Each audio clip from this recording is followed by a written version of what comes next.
coach, Ziggy Schmidt, said, there's something about being the first team to win something that can never be taken away, and it will always be special. During the summer transfer window, our owners, Jose Mas, and David Beckham, realized their dream of bringing the greatest player of all time to Inter Miami in Major League Soccer in Lionel Messi. We also added Sergio Busquets, Jordi Alba to the group, and we also added youth in the summer. The under-22 initiatives, Facundo Farias, Diego Gomez, and Thomas Avilas. We promoted homegrown players, Kramashi and David Ruiz, who had significant minutes for us and played important roles, and added a young player in Santi Morales. We were happy with our young players' contributions this year. They gained valuable experience, especially in the first half of the season. At one point, I think we had 6 academy products in our starting 11. Another breakout performance, Drake Callender. He had a phenomenal season in goal for us. Partway through the season, we made changes to the coaching staff. We were happy to land a world-class coach and experienced coach in Tata Martino and his staff. Along with the first trophy in club history, we qualified for the 24 CONCACAF Champions Cup into the round of 16. And this is significant because it gives us now an opportunity to have a pathway to the FIFA Club World Cup. We have seen what this team is capable of in the summer when we're on all cylinders and everyone is out there. We've had some beautiful football, controlling games, but in saying that, we want more. We will improve this roster.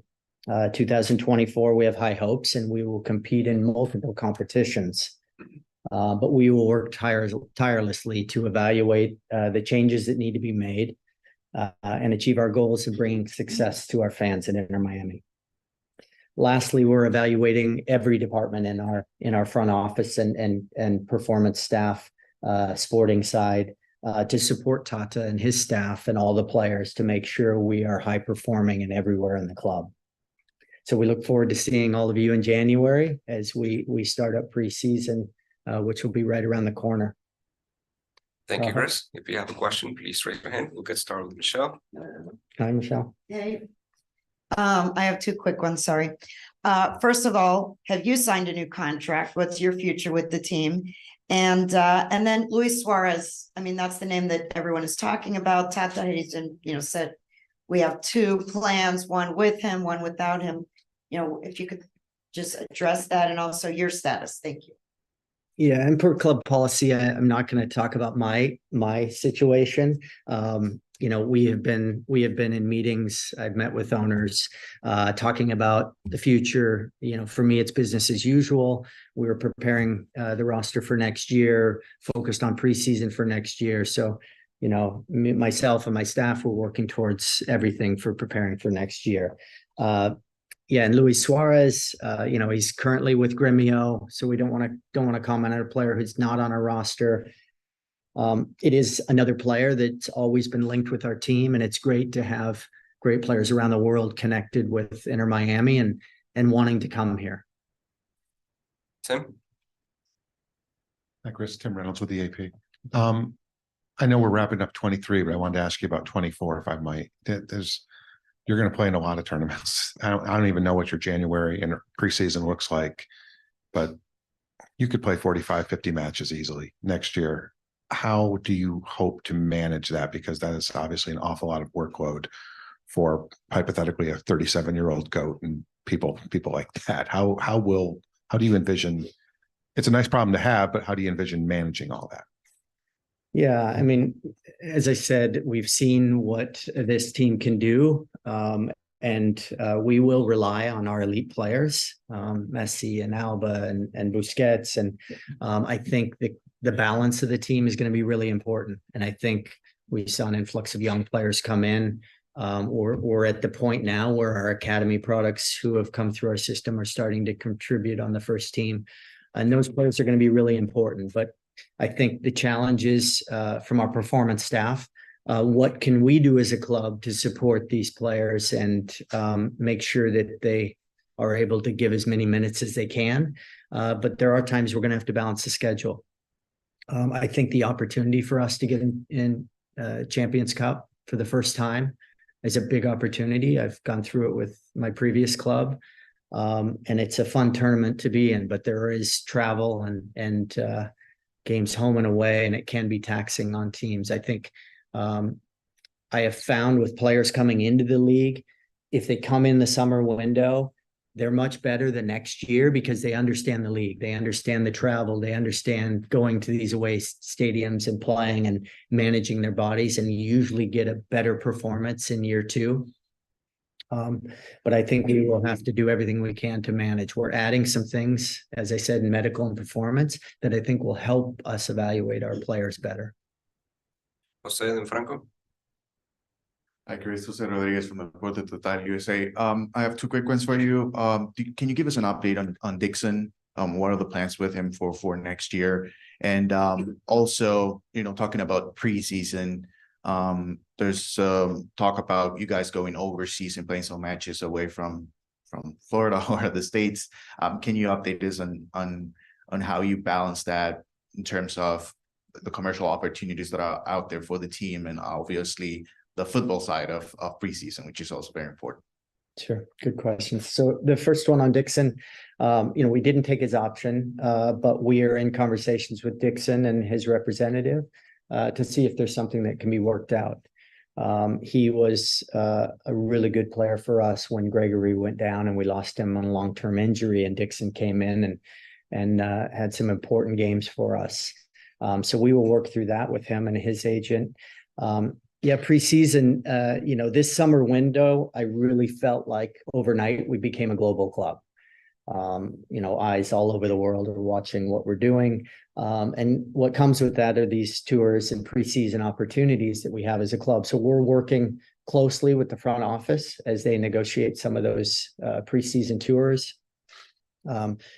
We have met with Tata and his staff, and there's certain dates that we want to have games that we can prepare properly for the first game of the season and for CCC as we start that in February. So I think those are important preparations, and making sure we have the right preparation on the field, training, and the right preparation in games, getting us ready for the year. Franco. Hey, Chris.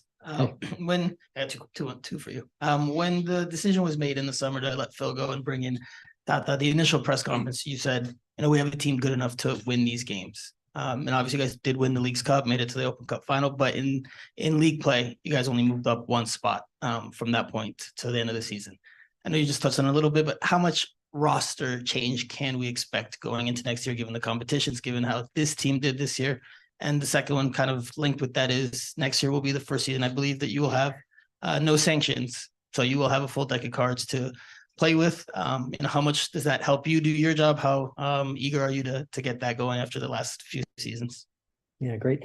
We made the change of Phil out before the summer window. Tata came in. I think when you look at the beginning of the season, we had those big injuries. I mentioned Gregory, Mota, Campana at the beginning was out. We had Pizarro out, Ian Frey, Negri, Coco, all with long-term injuries. So we really had some tough blows early in the season. And at the same time, we were preparing for this summer window that was a long time coming. So we knew we had to do everything on our cap to make sure we had room for the moves we were going to make.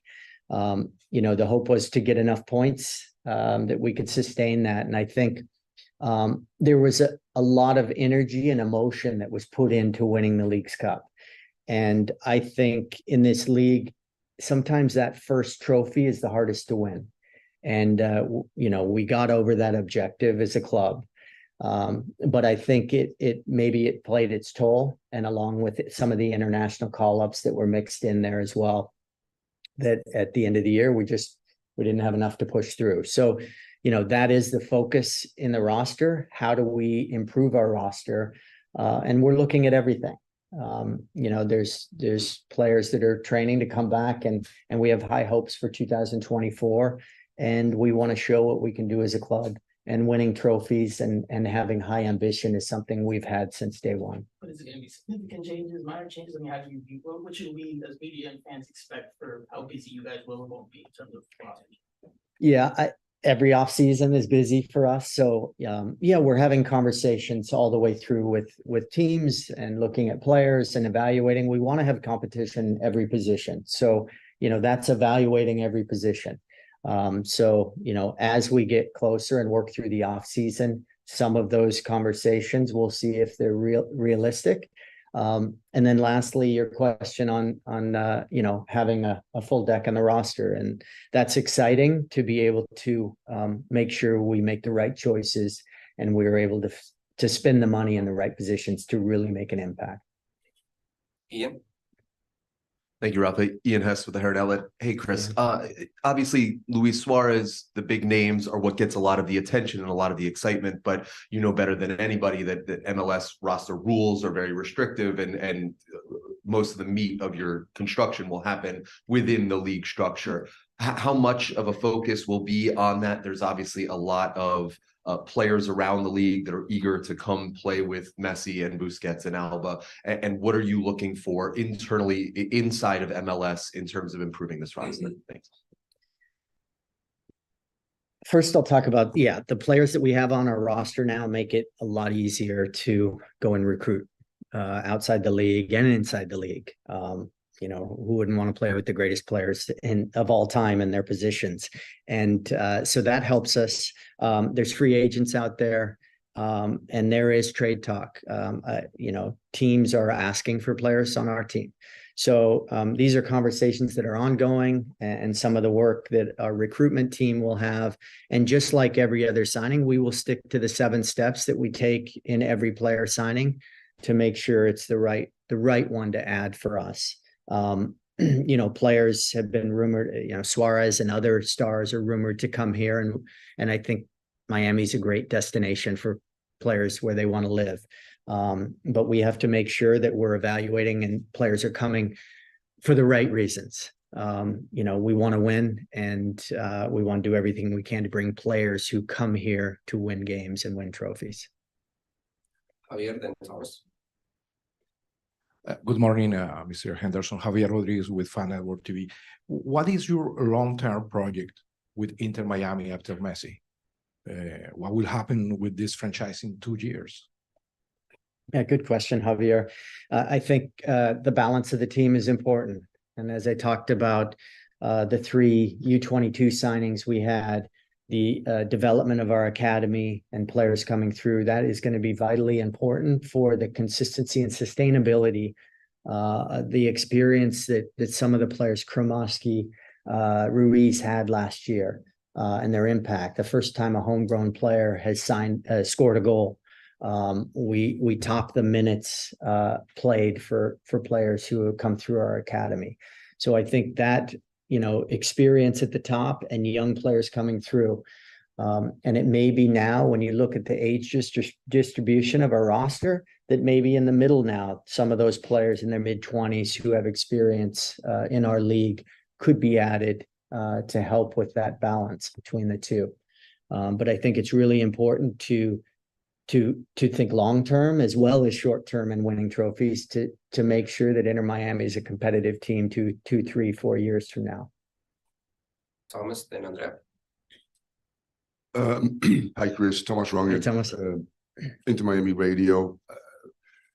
Don't know how to phrase this, but throughout your career, you bring in Lodero in 2016 in the summer. You always did a great job of keeping something open.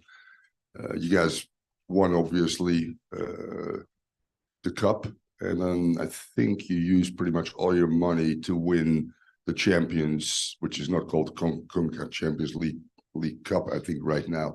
How much emphasis is on that trophy? Obviously, that starts very early. Are you guys going to be aggressive looking in the off-season to add those pieces that will allow you to make a run there, which will be huge, obviously, not just for us, but for MLS? And lastly, between you and Tata, I looked at his team at Atlanta, the changes he made in the offseason allowed him to win the MLS Cup in 2018. Give me 3 top priorities, no names, but positions where you feel this team needs to get better? Yeah, there's a lot there. It's 27 years I've been part of MLS. So every season since 96. So I've seen a lot of things happen. And as you pointed out, 2016, we made changes in the summer window, very similar to what we had done to some extent this summer, and had success immediately following. So you said Rusnek to win eventually the CONCACAF Champions League earlier. You didn't wait till the summer. Let's see. You're very flexible, which you need to be able to. Yeah, and I think looking, as you said, you got to look at every position. You got to look at your roster. I think we have players on our roster who have played in the European Champions League and know how to succeed at the same time as managing their domestic league. So that is going to be really important to lean on their experience. Obviously, Tata Martino's seen everything in the game, and he has been through these scenarios as well in league and in Europe. So I think we have to rely on that experience. CONCACAF Champions Cup is something that we are thrilled to be in now. And I think that puts you on a global stage to have success. Only one team has won that tournament with Seattle. Other teams have come very close. So I think that will be something that we want to compete in, along with every other competition we're in. But that is definitely one of the top competitions for us. So we have to look at how we can create goals, score goals. That's very important for us. We're happy with what we have up top. Some of the best talent in the league and in the world. And I think solidifying, how we defend as a team, how we are going to eliminate goals against and opportunities for other teams. I had mentioned Drake Callender and what a phenomenal year he had. So, I think without tipping what we're going to give away in trades and movement, because those are ongoing discussions right now. I do feel like we have to have competition at every spot and look at that if we're going to compete in these tournaments. So can I assume that a very athletic center back is a need maybe, and a guy that scores 20+ goals a year? Yeah, I mean, I think goals win games. But yeah, I think we have to evaluate, and we have weekly meetings with the coaching staff and the recruitment staff to look at where we need to focus within the team and where we need to improve going forward. And then? Hi, Chris. Andrea Yanes, Deportes Total USA. I wanted to ask you two quick ones. The first one is about Leandro González Pires and Emerson Rodriguez. What is their status? Are they coming back? Are you negotiating with River Plate and Santos? And the second one is about Leagues Cup. Leagues Cup next year, if it's played at the same time it was this year, it's gonna match some games with Copa America, with European Championship, all the competitions that are next year. Is there talk about changing the calendar or changing the format? Something that you know? Thank you. Okay. I'll start with LGP. Leandro is obviously a big part of our club. And he had the opportunity to go to River Plate. River Plate has an option to purchase him. So we are talking with them. We'll see what happens and what River Plate does there. Emerson had a really good season at Santos Laguna. We're happy with his progress. They also have an option to purchase him, which will come in December. So we have ongoing discussions with them as well. Leagues Cup, I do think there's a lot of discussion at the league level, in how we can alleviate some of these international windows and the congestion of the schedule. But I think with the amount of tournaments that teams are taking part of with international duty, it's very hard to figure out. There just isn't enough game days to sort it all out. So there's going to be times where teams are going to suffer. And I think I played for my national team. When anyone gets called into their national team, they have to go and represent their country. That is something that we fully support. But I do think we need to try and find dates where we can make sure we have our best players at Inter Miami. So it's exciting for our country and our league that we can host Copa America. That eventually a World Cup is going to be in North America is amazing for the future of soccer here. Back to Michelle and Tim. Michelle Kaufman, I'm Herald. Chris, I want to ask a little more detail about the preseason plans.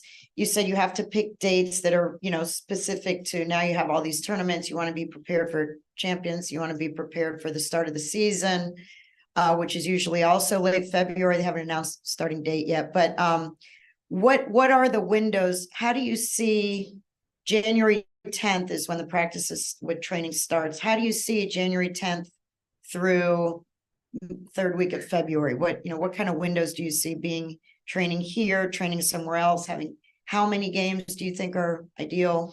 Just a little more detail. Thanks. Sure. Yeah, I think we've looked at the preseason. We're working with Xavi in the front office, who are looking at possible tours. So I think we'll have a combination of some time here and in market, and then time overseas. So I think those are all being negotiated and worked on now, in conjunction with Tata and our staff, to make sure it's the right competition for us, to help us prepare for CCL and CCC and the league starting in February. So all the players now are doing off-season workouts. They'll take a few, some time to rest, but then they'll start to ramp up. So in January, they're getting ready. We'll start out with testing and medicals in January, and then probably go for a couple weeks before we'll play our first exhibition game. And that will go at probably, I would say 4 to 6 games between that time and the start of the season is adequate to get our players ready, so they're at 90 minutes fit as we start to go into the season in late February. It looked like it had already been announced from the Argentina side that Newell's, you are going to play against them. I saw a date of February 16th. Is that settled? Is that confirmed? I would say nothing is confirmed on preseason yet, but those discussions have happened, and you'd have to refer to Xavi and in the business side. Yeah, I can't say that those discussions have happened. Tim?